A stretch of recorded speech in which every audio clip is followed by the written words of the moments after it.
I hear your concerns. They must be taken seriously. And in the meantime, I really genuinely appeal for calm across all of our communities. I think all of us were horrified at what we witnessed unfolding last night in North Belfast. And I understand that many people in that community this morning will be traumatised, they will be fearful, and they will be angry at what unfolded on their doorstep. And they have every right to be so. My thoughts are with the individual who suffered grievous injuries and is now in hospital, and I hope that he will recover from those injuries. However, those who ran at their own peril to save him showed courage that I think needs to be paid tribute to also, as do I want to pay tribute to the emergency services and first responders who arrived on the scene and sought to save a man's life. And our thoughts, I think, are all with him and with his family today. There will, of course, be those who wish to take the pain, the suffering, the fear, the genuine concern in those communities and weaponise it for other purposes. I would appeal to communities not to allow themselves to be used and abused in that way, to remain calm, to allow the police to do their work in terms of their investigation, and to allow the justice system to hold the individual responsible to account for what was a shockingly barbaric attack on our streets. We do not want police resources and other people to be caught up in what could become a very heated situation. We want the police to be able to focus on this investigation and deliver the justice that the victim and his family and the wider community deserves. We also know that there are many in our community today who are fearful, who are afraid because they fear that others will associate them with the person who was involved in this attack. We need to reassure them too that their safety, along with everyone else's safety, is our primary concern. Everyone in Northern Ireland should be safe on our streets. Everyone in Northern Ireland should know that they have a safe place here, and it is my job and the job of all of us in government to make sure that that is the case. And like others before me, I want to appeal for calm. I do not want to see people unnecessarily criminalised, unnecessarily in trouble with the law. Allow the justice system to take its course and allow people to be held accountable for their actions under that regime. On behalf of the Policing Board, I condemn this horrific attack. Naturally, our thoughts are with the victim, his loved ones, and all those who witnessed this terrifying incident. And we thank the police officers and ambulance service as first responders, along with those individuals who stepped forward to intervene and ultimately saved the victim's life. I would ask people to desist from speculation about the incident, especially online. Such speculation only feeds fear. Allow the police to investigate and to provide clarity. We understand the community concern, but this is a time for calm heads, to allow the police to do their job. It is not a time for protest. Bringing disruption onto the streets and into communities will serve no purpose. It will only serve to divert policing resources from people in real need of police help. As a community, we must stand united against hatred and against violence. And we thank the political leaders who are working, political and civic leaders who are working with the police at this time to calm tensions. I would ask anyone with information with regard to the incident to contact police directly or through the Crime Stoppers helpline. Thank you for coming, everybody. In the earlier PSNI press conference, Assistant Chief Constable Ryan Henderson described how this morning many people would have woken to the very distressing and harrowing images of the attack in Belfast at around about 10:30 p.m. last night. My thoughts, and I know the thoughts of everybody here, are with the victim of that attack and his family. And that should be the case for everybody in Northern Ireland. The man, who's aged in his 40s, was seriously injured in that attack. I want to especially acknowledge the courage of those members of the public who ran towards danger to intervene and help the injured man, and the PSNI officers who arrived so quickly to arrest the offender. I have absolutely no doubt that those members of the public saved that man's life. What we know so far: this attack happened in Kinnaird Avenue area of Belfast last night at around about 10:30 p.m. Officers arrived within a few short minutes at the scene to detain and arrest the suspect and administer first aid to the victim. Colleagues from the Northern Ireland Ambulance Service arrived a short time after. The victim was taken to hospital with significant injuries. The suspect, a man in his 30s, we now understand to be Sudanese, was arrested at the scene on suspicion of attempted murder. He remains in custody, and at this time we are not seeking anyone else in connection with what happened last night. What is believed to be a kitchen knife was recovered at the scene. It's my understanding that the suspect was granted leave to remain in the United Kingdom on the 28th of September of 2023. Again, this is to be confirmed, but I'm informed that he made his way from Sudan to Paris at dates unknown, and from Paris he flew to Dublin at a date yet to be determined. From my current understanding, he then travelled from Dublin to Belfast by bus on the 10th of February of 2023 and claimed asylum on that date. There is no trace of this suspect on any of our national security databases, and he was not known to the Police Service of Northern Ireland. I've been in direct contact with the head of the counter-terrorism policing in the UK. At this stage, we have no information to suggest that this was terrorist-related. I do appreciate the nature of the attack has led to speculation it is terrorist-related. However, there is nothing to suggest that that is the case. It's still the early stages of the investigation, and if that changes, we will update you. This vile attack has sent shockwaves throughout all of our communities. I want to reassure all of them that your safety is our absolute priority, and we're engaged with those communities, with residents and with our political parties and leaders to provide reassurance and support. There will be an increased police presence across Northern Ireland this evening and in the coming days to provide help, support and reassurance for all our communities and to keep everybody safe. There is considerable posting on social media. I appeal for everyone to be mindful of what they view and share online. Sharing footage risks causing further trauma to the injured man's family and loved ones and may impact on this investigation. We are aware, of course, of protest activity being discussed across Northern Ireland this evening, and we continue to monitor this very carefully.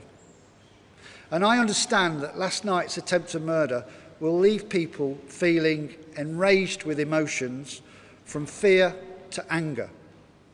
But please, please, let the PSNI, let the police do their job, unfettered and undistracted by wider concerns there may be about disorder.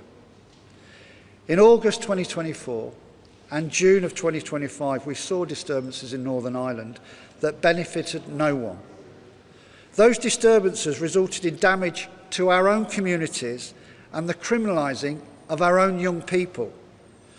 Do not let people who know nothing about Northern Ireland impact on the behaviours of our people in Northern Ireland from afar through social media.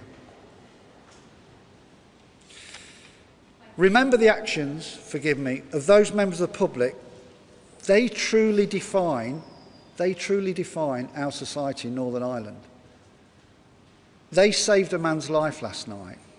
Do not let the actions of that man impact on any further harm to anybody else in Northern Ireland. Let us do our job. Act responsibly. Do not let anybody be subject to any further criminal investigation because of what happened last night.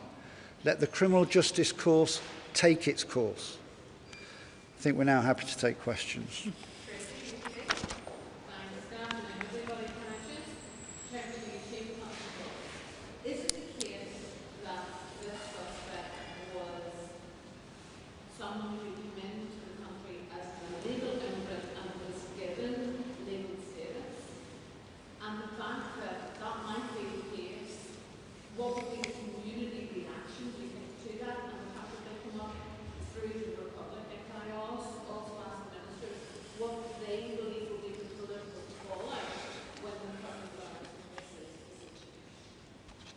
So if I go first with regards to legal status. So I think lawyers will debate the legal status of this individual for weeks, months and maybe even years to come. There was nothing to prevent that individual from coming into this country, and he sought leave to remain through his asylum application. His status when he crossed that border is still undetermined by us, but it's something that we'll be looking at and will come out in the fullness of time. Yeah, I think I agree with the Chief Constable. I think that people shouldn't jump to assumptions. We don't have the full picture here, so I think that's important to say. I think for today, the main focus of all of us, certainly collectively standing here together today, is to appeal for calm. It's also to ensure that we reflect where we know people are, because I think people are feeling fearful, people are feeling angry, people are feeling a bag of emotions about what they have witnessed over the course of yesterday evening and into this morning. But my message today is one of calm, and don't allow those people that don't care about people here to incite hatred, to incite fear. Don't allow those people who are faceless to orchestrate campaigns and on the streets. I think that is something that I would want to underline from today's press conference. First of all, I welcome that the PSNI have communicated a significant amount of detail in relation to the man that has been arrested for this horrendous criminal offence. That is something I think that across the UK, the PSNI and other police forces have learnt. I called this morning whenever I was speaking to the Chief Constable and again in the Chamber for the maximum amount of information to be given to people, because I think people have the right to know. In terms of the information that we have heard thus far, and I accept that there will be more details to come out, but what is clear is that this was a man that went through a number of other safe countries before he came to Northern Ireland. I was on a call just last Wednesday, a UK-wide call on immigration, and I raised both of those key issues. First of all, the issue in relation to the Irish border. We have been aware for some considerable time that there are people coming across the Irish border to claim asylum in Northern Ireland. Those people, very often, we do not know their background, we do not know the routes that they come through, and we do not know if they have any convictions or any history in another jurisdiction. So I raised that issue to the UK Immigration Minister as a concern, and asked once again for action on that, because this is not the first time that I have raised that as well. I also raised the issue of those who come to the United Kingdom and subsequently commit offences, that the UK must be able to deport those individuals much more swiftly than they have done thus far. So both of those issues I raised last Wednesday. But I absolutely agree with others here today that what we need today is calm across Northern Ireland, across our communities. Any kind of disorder only serves to wreck our own communities. It doesn't serve any purpose. But I think importantly, people must know that their legitimate concerns and issues are being listened to. Politics must work for the communities we serve. Communities must feel that the protections that are in place are working to keep them safe. And I think that's why people are worried, that's why people are concerned tonight. And the UK Government, and indeed here at the Assembly, we must listen and we must take action. Well, I think it's very important that we do, as the Chief Constable suggested, and allow this police investigation to take its course. It's very early in that investigation, and there will be further discussions as to how someone came to be here and so on. But irrespective of how they arrived here and what their status was when they were here, what happened last night was horrific and it was unacceptable. And the important thing now is that the police can ensure that all of their focus is on ensuring that this is felt the full force of the law, that it's brought to court and that it's properly litigated in that way. It's important that they are not distracted by other issues in the community, and that's why we're here collectively appealing for calm. We know that people are horrified. We were all horrified. It is a frightening thing to see that unfold online in the way that we did. And of course, if you live in that community or in another community, you will be fearful that the same could happen there. And it is right that we should respond to that. But it is important that in our response, it is about protecting everyone in our community from further harm. And that requires us to do what we have had to do on so many difficult occasions before, to come together, to stay united and to work together as a community to create the kind of safe space that everyone can flourish in, and not to leave people feeling vulnerable. I don't want to see a repeat of this on our streets. I have raised the issue with the Home Office in the past around trafficking, both human trafficking and other trafficking across the border. I've raised it also with Jim O'Callaghan, though it is more for the Home Office to do so. But I recognise that there are challenges when you can travel freely, and what we don't want on either side of the border is to see the common travel area being exploited for ill purposes. We have been clear about that. The important thing, however, now is not to demonise any particular community, any particular group of people, or to put people at risk, because there are many people that I've spoken to already today who are fearful about whether or not they will be safe when they return home, about whether they are safe on public transport and to go about their lives and to go to work and do all the things they normally do. That can't be good either for people who have lived here all their lives or for people who have come to make this their home. So we need to create safe communities where everyone is safe, and that's why we're appealing for calm. Folks, just to make all aware, the bell is going to go at 4:40, so we'll just keep going as long as we can. Jane, BBC. Afternoon, everyone. Chief Constable, you know what happened last summer. We previously talked about your fears and concerns about potential summer discontent again. In light of what happened last night, how worried are you about that prospect? And to the ministers, there are members of the minority ethnic community here who are all listening to this. What can you say to reassure them that there will be about potential retaliation?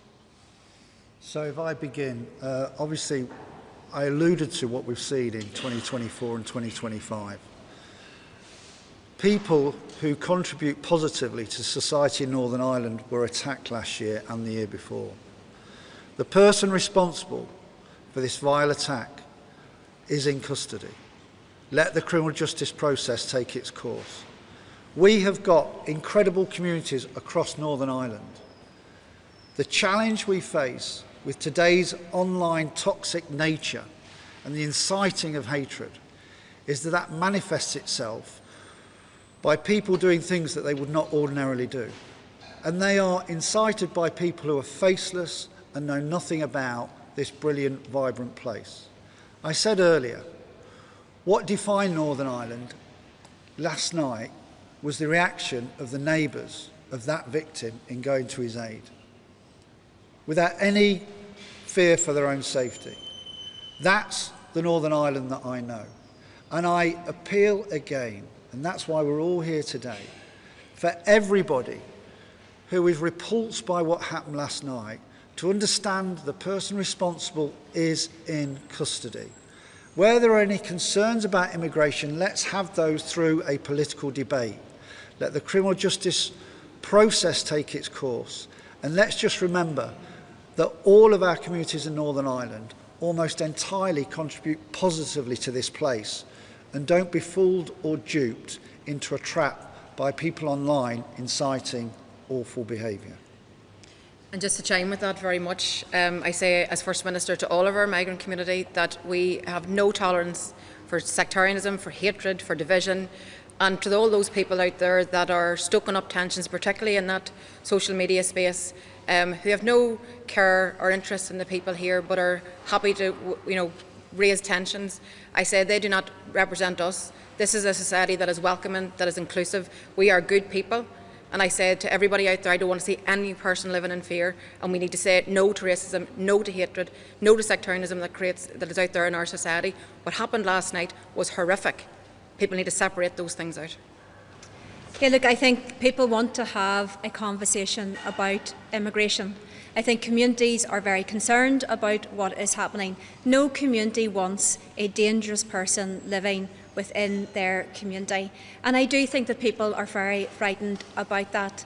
That is an entirely separate debate, and I think what we're seeing very often is that frustration from people that their genuinely held concerns are not taken seriously, and there's not the action to follow up to take those issues seriously. And that does, of course, go to the heart of discussions around immigration policy, and particularly discussions around vetting as part of that process. That is entirely separate from issues here in relation to a really genuinely valued part of our community. The people who come here to make Northern Ireland their home, they work in the hospitals, they absolutely hold up our core public services. They're working in our factories and businesses right throughout Northern Ireland. And I speak to those businesses on a regular basis, and I know that they would be completely lost without those hard-working people making such a valuable contribution. Our ethnic minority community in Northern Ireland also make such a valuable contribution to our community life, our cultural life. They are part of our community. And of course, when I say that all communities should be able to feel safe, should they be walking down a street or in their own home or in their workplace, then of course that includes everyone, regardless of your race, regardless of your nationality. So my message today is very clear to our ethnic minority community. You are valued, you are our community, you are part of Northern Ireland, and we will do everything that we can to protect you as well. Clearly this is an incident where one individual was responsible. There are many dangerous individuals who live in Northern Ireland who were born here and have lived here all their lives.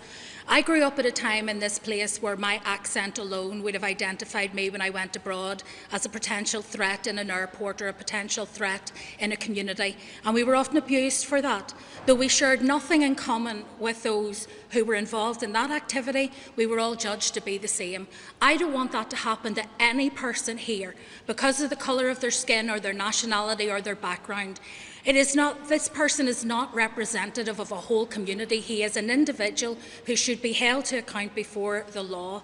The only people who will be harmed if there is unrest on our streets are innocent people. The only thing that will be achieved is further victims.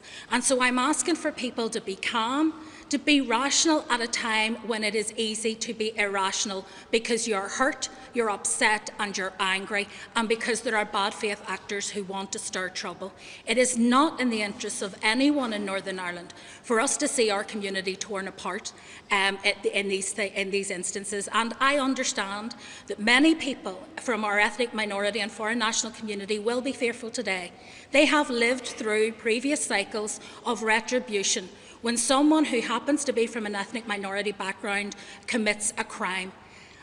We don't do this for any other group, and we must not do it when it comes to ethnic minorities. One individual doing one awful act is not representative of everyone who lives in Northern Ireland, nor should we allow it to become so. And I would appeal to people to listen to what's been said today.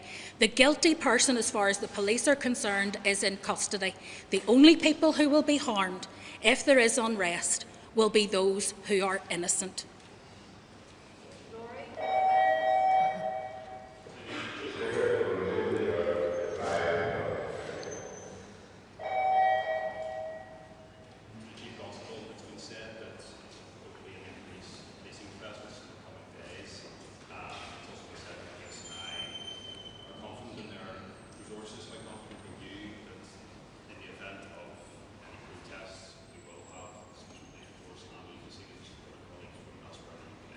So obviously, it's been alluded to in this press conference around some of the challenges we face in Northern Ireland.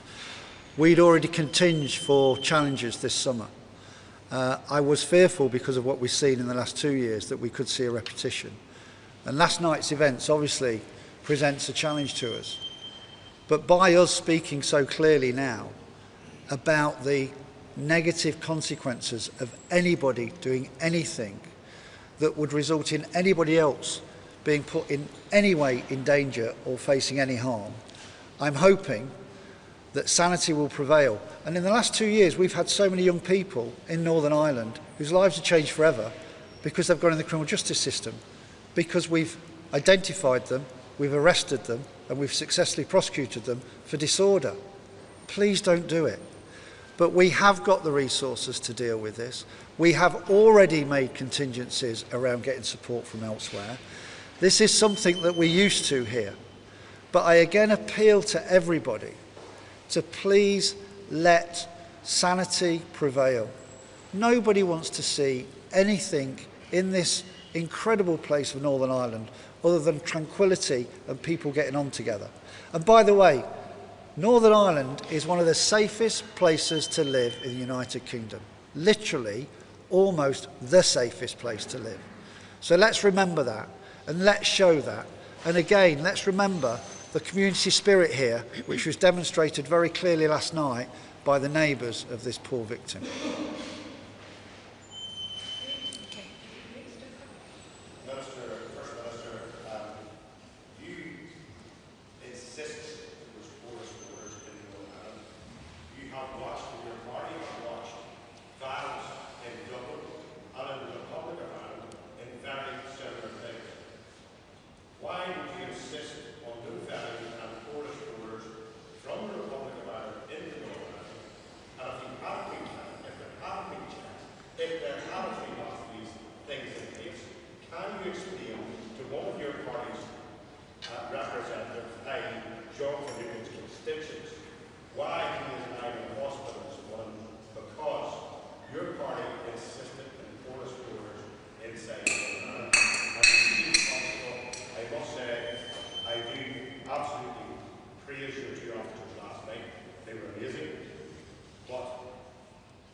Quite the monologue there, Doug, and fake news, and on the day that's in it, totally inappropriate.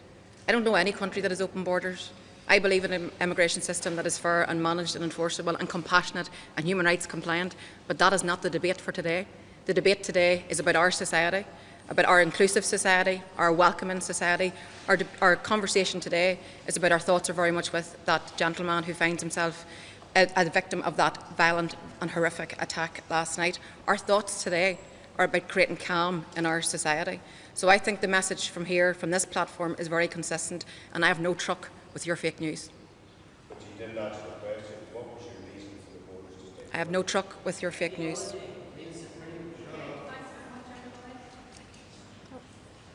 That is? Oh. So, yeah, let me deal with that. Listen, the PSNI is probably the most transparent, open and accountable police service that there is in the United Kingdom.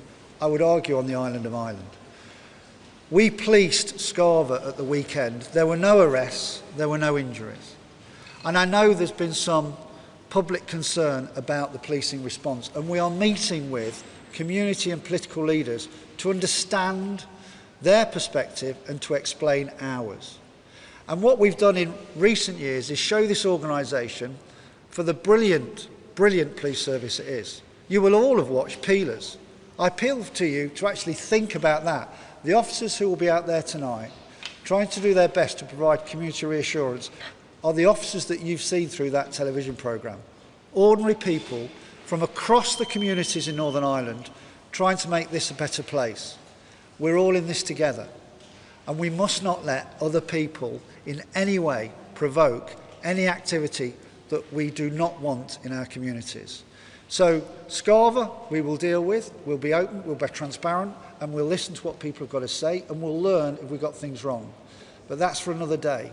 Today is about making sure people understand the consequences if they start to commit criminal acts, and understand the necessity to actually sit down together work together, be together to make this a better place, and not allow that man last night who committed that crime to have any more infamy than he got from that video last night.